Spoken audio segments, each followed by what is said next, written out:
In this video, we're going to review the details of the cell, the different types of cells and parts of the cell that we would have covered in earlier years of school.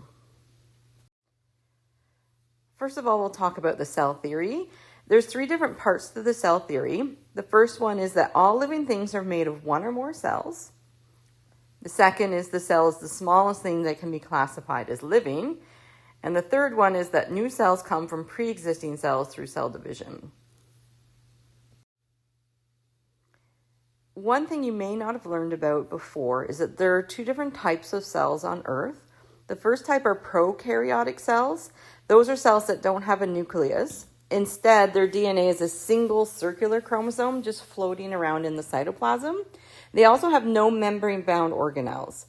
An example of a prokaryotic cell would be a bacterial cell, and bacterial cells come in different forms. They can be classified as spherical or cocci,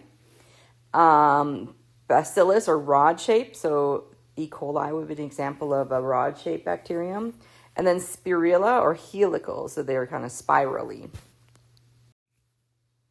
The type of cell that you would be most familiar with would be eukaryotic cells. So they are cells that do have a true nucleus, and their DNA is composed of many linear chromosomes stored within the nucleus. And these cells also contain many organelles, and the examples of eukaryotic cells are both plant and animal cells. So if we were to compare and contrast prokaryotes and eukaryotes, both have DNA.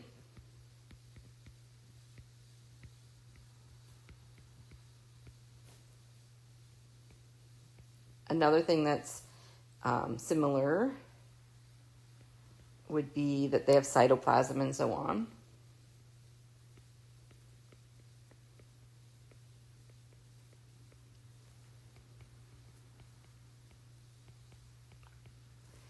Prokaryotes have no nucleus.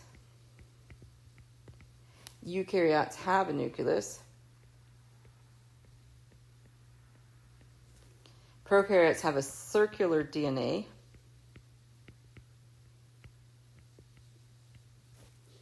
Eukaryotes have linear DNA. Prokaryotes have no organelles, so no mitochondria and so on. And eukaryotes have organelles. So there's a good similarity and difference comparison. So again, organelles, what are they? They're structures in the cell that perform a specific function. So an example would be mitochondrion,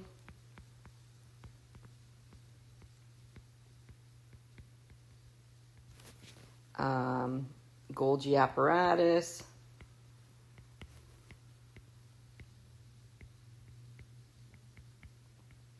chloroplasts, and so on. So membrane-bound organelles. Now, within the eukaryotic cell classification, there's both plant cells and animal cells. They're very similar to one another, but there are a few differences. So most of the organelles are the same. So they both have endoplasmic reticulum, ribosomes, they have vacuoles and so on, but there are some differences between the two types, and we'll take a look at those in the next few slides.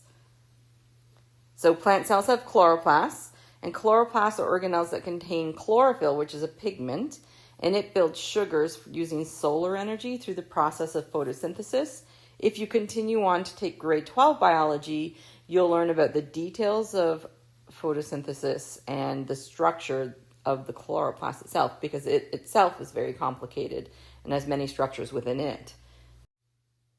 Plant cells also have much larger vacuoles than animal cells, and there's a few reasons for that. One, they can't get up and go find water whenever they want because they're anchored in their soil. So the larger vacuole provides turgor pressure to support the cell. Remember, plants don't have skeletons like we do. So when the vacuole is full of water, the cell is rigid, so it's turgid is the word. When the vacuole starts to lose water, the cell will go limp, and the whole plant can go limp as well, and that's called flaccid.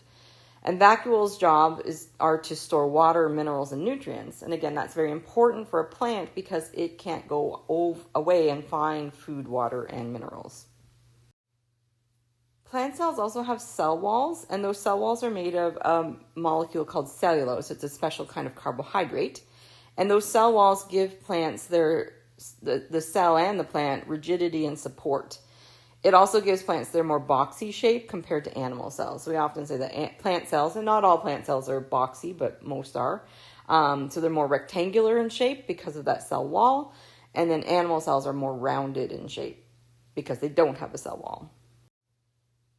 Animal cells also have centrioles, which are two cylinders that assist in cell division.